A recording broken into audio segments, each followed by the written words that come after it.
Porque a los que no les cabresteo. porque despreciando las ¿De qué se ríe? Malintencionado, yo sé que está pensando. Es lunes. Hay que empezar así. A partir de este momento usted sintoniza un programa que tratará temas del poder real. Ya queda con ustedes su conductor, Dr. Gustavo Salle. que soy duro en Buen día, ¿qué tal amigos? Un gusto de estar con ustedes. Para esta audición habíamos adelantado por nuestra cuenta de Twitter, que es una forma de comunicación importante que nosotros utilizamos, es una herramienta para la difusión de nuestro pensamiento que la utilizamos con mucha frecuencia. Habíamos adelantado un titular, es una frase, un concepto utilizado por el señor presidente de la República en oportunidad de un reportaje periodístico cuando en estos días compareció ante la Asamblea de las Naciones Unidas, de la ONU. Y lo profirió a propósito de un cambio de actitud con respecto al gobierno de Venezuela, el gobierno del señor Nicolás Maduro. Y él dijo, inclusive en inglés, business are business, que tengo entendido, porque yo no manejo ese idioma, desgraciadamente, que significa negocios son negocios. En principio, la frase, desde el punto de vista gramatical o sintáctico, es simplemente una tautología, ¿verdad? Es repetir un concepto. Por supuesto que negocios son negocios. Pero, en realidad, ese giro terminológico tiene un contenido mucho más profundo.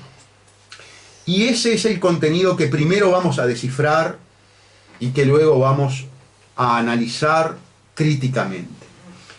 Negocios son negocios plantea una suerte de asepsia de toda la materia comercial y financiera en relación a cualquier escrutinio, a cualquier contextualización, a cualquier sometimiento de los mismos a los principios morales, axiológicos, éticos y hasta legales. Y cuando uno dice asepsia, se está refiriendo a que no puede estar contaminado, no puede estar regido, no puede estar limitado por conceptos legales, morales, éticos y axiológicos. Es decir, negocios son negocios implica algo así como que en función de la ganancia capitalista, todo está permitido. Hay una suerte de elevación y priorización excluyente de la ganancia capitalista con respecto a toda otra valoración. Se erige entonces a la ganancia capitalista producto de los negocios, tanto comerciales como financieros, por encima de todo. Yo diría, y me voy a permitir utilizar la expresión, se endiosa a la ganancia capitalista y se le quita cualquier tipo de control, cualquier tipo de supeditación. ¿Saben qué, amigos? Desde el punto de vista filosófico, esto es absolutamente peligroso, es absolutamente deleznable. ¿Por qué? Porque destruye, neutraliza, extingue todo lo que tiene que ver con la valoración, es decir, todo lo que tiene que ver con la axiología de la sociedad, todo lo que tiene que ver con los valores de la actividad humana, con todo lo que tiene que ver con lo que realza el espíritu del ser humano y lo supedita todo a la materialidad de la ganancia económica. En una palabra, este concepto prostituye en su ontología misma al ser humano. Lo convierte en un prostituto cuyo tótem, cuyo dios, cuyo objetivo existencial final y último es la ganancia capitalista. No, señor presidente Tabaré Vázquez, usted no puede proferir un concepto de esta naturaleza porque además de ser altamente peligroso, por servir de justificación a cualquier tipo de barbaridad inhumana, es realzar un criterio, un concepto, una estimativa ética que va absolutamente en contraposición con la esencia misma que debe tener el ser humano. Con una esencia que está impuesta hasta biológicamente, señor presidente. Y se lo dice alguien que no está versado en materia biológica y sí más bien en materia filosófica. Pero la biología nos indica que el ser humano es un individuo gregario, que ha nacido para vivir en sociedad, que necesita biológicamente, incluso para perpetuarse sobre la faz de la Tierra, por lo menos una compañía heterosexual. Si no, no se puede mantener sobre la faz de la Tierra. Ahora con los adelantos tecnológicos y la manipulación evidentemente lo puede hacer, pero yendo entonces a la primitivez de la especie, se necesita y está absolutamente consagrado desde el punto de vista natural su condición de ser gregario. Y para que una sociedad pueda edificarse y edificarse en función de valores sociales, de valores colectivos y no de valores egoístas, no puede elevar a la categoría de endiosamiento la ganancia capitalista. Con el business are business, negocios son negocios, se justifica cualquier actitud, porque la ganancia capitalista, según este criterio, no puede estar contaminada, no puede estar limitada bajo ninguna circunstancia. ¿Saben qué es lo peor del caso? Es que el doctor Tabaré Vázquez está exteriorizando, articulando, propalando y propagandeando una filosofía. Es decir, el business are business, negocios son negocios, se constituye y se erige en condición de ideología. Es la ideología de la ganancia capitalista sin ningún tipo de limitación moral, ética, axiológica o legal. ¿Y saben qué? Yo me voy a permitir sacar una conclusión más triste y problemática, aflictiva para todos nosotros. Es la ideología de la corrupción. Y la ideología de la corrupción es un término que lo he plagiado. Y como no me gusta el plagio, voy a decir quién es el autor de esa elucubración, porque lo tengo aquí enfrente. Es el doctor Enrique Viana, el fiscal Enrique Viana. Bienvenido, Enrique. Perdona que te haya copiado o plagiado la expresión que tú ya has manifestado en distintos ámbitos académicos de ideología de la corrupción. Y como sos precisamente el autor intelectual de ese concepto, me gustaría que lo explicitaras aquí para nosotros y los amigos. Muy bien, buen día Gustavo, buen día a la audiencia. Sí, en efecto, venía con esa idea de hablar de la corrupción como ideología y como ley, ¿no? Yo hace tiempo que vengo reflexionando de que cuando la corrupción se constituye, se instituye como una ideología y luego se transforma y llega a planos superiores, a transformarse en ley, es muy difícil que podamos sacarla de encima, ¿no? Es decir, es como un virus que ya penetró en toda la estructura estatal, y la estructura estatal se mueve a partir de ese virus troyano que ha ingresado en sus circuitos, digamos. Yo creo también lo siguiente, cuando se usa la expresión negocios son los negocios, puede ser una expresión legítima, uno la conoce, yo la conocía, incluso dicha en su idioma original, en inglés, business or business, en el sentido de los grandes empresarios, ¿no? Es digamos, el paradigma, el mecanismo de movilización de toda la estructura de las grandes corporaciones y de las grandes empresas. Por supuesto. Lo complicado, por decir algo, es cuando esa expresión es utilizada por un funcionario público. Perfecto. Es allí donde empiezan los problemas. Yo vengo también expresando, a partir de algún pensamiento que traje aquí, un pensamiento de don José Artigas, de que corrupción y república son dos elementos antagónicos. Tan antagónicos son que quienes quieren hacer proliferar esta ideología de la corrupción, lo primero que atacan son aquellos resortes propios de un Estado republicano. O sea, quienes pretenden imponer esta ideología saben que su enemigo, su elemento a vencer, los elementos a vencer son los propios de una república. Entonces, un poco por aquello de la marca espejo, uno tiende a pensar de que lo que hay que oponer, lo que hay que tratar de restaurar, son aquellos elementos que han sido seriamente dañados para que esa corrupción campee libremente, sin obstáculos, sin esos límites morales, éticos y jurídicos a los que tú hacías referencia. No, esto no es nuevo, es decir, no es algo novedoso lo que estamos diciendo. En alguna medida el concepto de república nace a partir de los abusos de poder. De los abusos de poder de la monarquía, de la aristocracia muy próxima a una monarquía, como una reacción al poder único.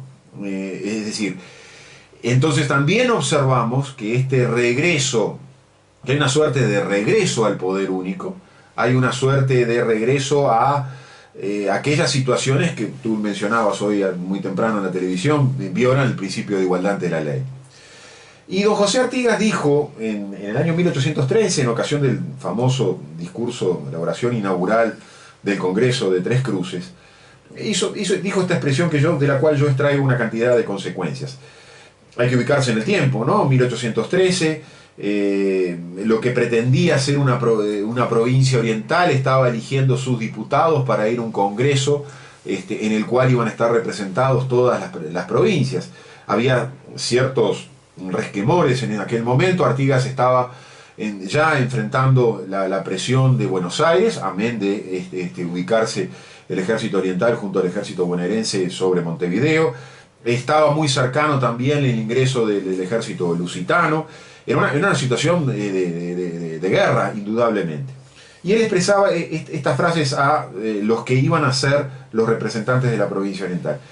Estamos aún bajo la fe de los hombres y no aparecen las seguridades del contrato. Obviamente que usaba la expresión contrato como constitución, sobre la idea de las ideas de Rousseau. Toda clase de precaución debe prodigarse cuando se trata de fijar nuestro destino. Es muy veleidosa la probidad de los hombres. Solo el freno de la Constitución puede afirmarla. Mientras no exista la Constitución, es preciso adoptar las medidas que equivalgan a la garantía preciosa que ella ofrece.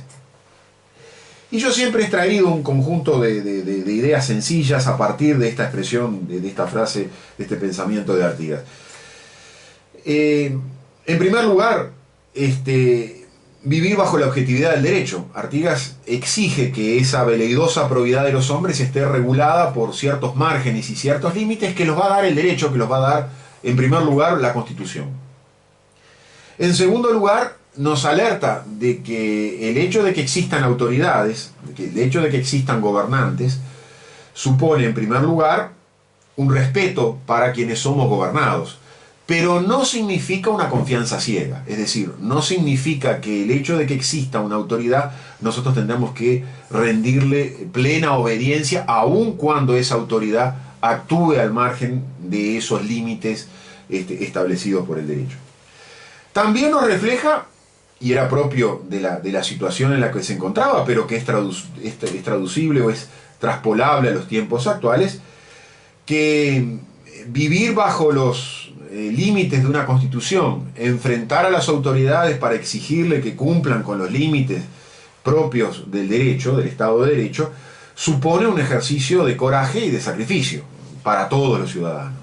Es decir, no es gratuito tampoco el estar exigiendo, demandando el cumplimiento del derecho. Y lo otro es la importancia que tienen que nuestros gobernantes den el ejemplo. Es decir, más allá del liderazgo, más allá de la autoridad, el hecho de estar regidos por límites tan estrictos como los que establece una constitución exige un acto de responsabilidad y un acto de ejemplo para el resto de la ciudadanía. Si nuestros gobernantes no se comportan de acuerdo a derecho, mal nos pueden exigir a nosotros que obremos de igual modo. Esto también me lleva a una tercera o cuarta reflexión que está vinculada a cuáles son aquellos pilares de una república que podemos identificar, que cualquier oyente puede identificar con facilidad. Pilares de una república que yo entiendo que hoy están tambaleándose si es que no han caído. Uno es la existencia de un orden público, es decir, que nace en la Constitución, que son esas reglas pétreas, inconmovibles, no negociables, a las que tú hacías referencia, esos principios éticos. Eso lo podemos encontrar en cada uno de los preceptos, no solamente en la parte dogmática de la Constitución, cuando establece los derechos, deberes y garantías de los ciudadanos, sino en la parte orgánica de la Constitución, cuando define la estructura de poder.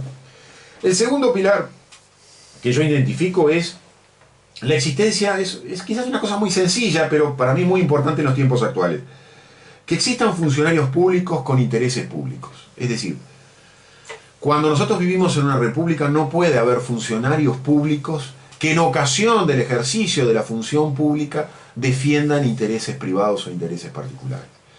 Es una contradicción. Si vamos a esa situación, la república se tambalea y pierde uno de sus sustentos. Hay una frase que a mí me llamó mucho la atención, dicha en un libro por el filósofo y pensador Francis Fukuyama, asesor de Bush padre, en su momento, que él dijo, bueno, los funcionarios públicos siempre tienen intereses privados. A partir de esa concepción, tenemos que empezar a observar que ya no vivimos en un Estado republicano. Un tercer pilar es lo que tú hacías referencia hoy en el programa televisivo de la mañana, el principio de igualdad ante la ley. Ese es otro de los elementos esenciales de una república. Si en una república observamos feudos, privilegios, islas normativas singulares, como se las llama ahora, situaciones en las cuales hay individuos o conjuntos de individuos o sectores de individuos que tienen una aplicación del derecho especial, privilegiada respecto de otros, lo que observamos es una selectividad de la seguridad jurídica, de la libertad y de todos los bienes y derechos que deben ser repartidos entre todas las personas en forma igualitaria. Y un cuarto elemento perdón, es la separación, obviamente la separación de poderes, y dentro de la separación de poderes la existencia de un poder judicial independiente. Cualquiera de estos elementos que yo les mencioné, un orden público, funcionarios públicos con intereses públicos, igualdad ante la ley, separación de poderes y un poder judicial independiente, cualquiera de ellos que resulte afectado, que resulte tocado, que resulte tambaleante, nos coloca en un Estado no republicano. Y esa es la situación a la que debemos atender. Yo creo que hoy todos estos pilares a los que hemos hecho mención se tambalean. Y se tambalean especialmente cuando aquellas funciones públicas, aquellas funciones asignadas al Estado, pasan a ser materia de negociación. Pasan a ser materia de negociación vía tratados, vía contratos, vía PPPs o vía sociedades anónimas del Estado, como observamos habitualmente. Entonces, cuando un funcionario público coloca como elemento central para movilizar toda una actividad pública, un negocio privado, obviamente tenemos que darle otro nombre a eso, ¿no? Yo alguna vez he pensado, bueno, hasta en contraposición al concepto de república reprivata, ¿no? Hemos privatizado, mercantilizado las funciones públicas. Este es el fenómeno del neofeudalismo, es el fenómeno por el cual los estados pasan a estar al servicio, pasan a estar arrendados por determinados y específicos intereses privados. Ahora, desde la mirada aún ultraliberal, no voy a hablar de neoliberalismo, pero de una mirada ultraliberal de un juez, Estado y gendarme, ese juez, Estado y gendarme distingue dos áreas de actuación. Un área de actuación donde los negocios son negocios, pero un área de actuación donde los negocios no pueden tener cabida. Y aún el Estado mínimo, como el Estado liberal ortodoxo de juez y gendarme, tiene tareas que no pueden ser entregadas a la negociación. Ahora, el problema es cuando se produce el maridaje perverso al que tú tantas veces hablas. Yo hablo de un nuevo Frankenstein, cuando vemos entonces funcionarios públicos defendiendo a capa y espada intereses privados. Enrique, más allá de que ha sido una clase de derecho público, fundamentalmente, tu disertación, es bueno que todo este andamiaje de carácter teórico que hemos escuchado del doctor Viana, lo comencemos a adecuar, a plasmar en hechos de carácter muy preocupantes, es decir, en los aspectos fácticos, para que se entienda perfectamente o se termine de entender perfectamente esta disertación. Si nosotros confundimos y admitimos que se confunda el interés público con el interés privado, si nosotros admitimos que además de esa confusión, la ganancia capitalista sea erigida como un bien supremo y fuera del escrutinio de la Constitución y de la ley, vamos a un Estado ontológicamente, esencialmente, sustancialmente corrupto. Y ese es el objetivo de las grandes corporaciones. Que quede bien claro, amigos. En esta audición, cuando se habla de corporaciones, se habla de cleptocorporatocracia. Y la palabra clepto refiere precisamente a la condición de criminal. ¿Y criminal por qué? Criminal precisamente porque uno de los métodos fundamentales de las corporaciones es la corrupción, y es la corrupción de los gobernantes. ¿Y saben qué? Desgraciadamente, el fraude amplio, que tanto vociferó contra las privatizaciones, ha traído la forma de privatización más perversa que conozca el país. Y es la privatización de las estructuras del poder político. Es decir, cuando yo logro privatizar al propio Estado, entonces de esa manera impera, sin ningún tipo de limitación, el negocios son negocios. Vamos a un ejemplo. Si yo tengo un conjunto de legisladores que me sancionan una ley por la cual admiten que el dinero de los uruguayos sea extraído del ámbito público, del control que establece la Constitución y la ley para el manejo de ese dinero, me viabiliza que ese dinero pase a una empresa privada y que esa empresa privada pueda disponer del dinero público al margen de los controles y pueda negociar como negocia un privado. Yo entonces privaticé de la forma más perjudicial para el país que cualquier otra forma de privatización. Y eso es Alur, y eso es Gas de Sayago, y eso son todas las sociedades que le habían llamado en su momento las nietas de ANCAP, ¿no? O las hijas de ANCAP. Entonces el fraude amplio hizo eso, privatizó estructuras estatales, privatizó ámbitos que pertenecen a los cometidos esenciales del Estado, al que justifican su razón de ser. Y entonces permitió ingresar por la ventana este deleznable concepto de la asepsia de la ganancia capitalista, del no control de la ganancia capitalista de business are business. Vamos a la pausa y volvemos. No tienen idea, porque entre los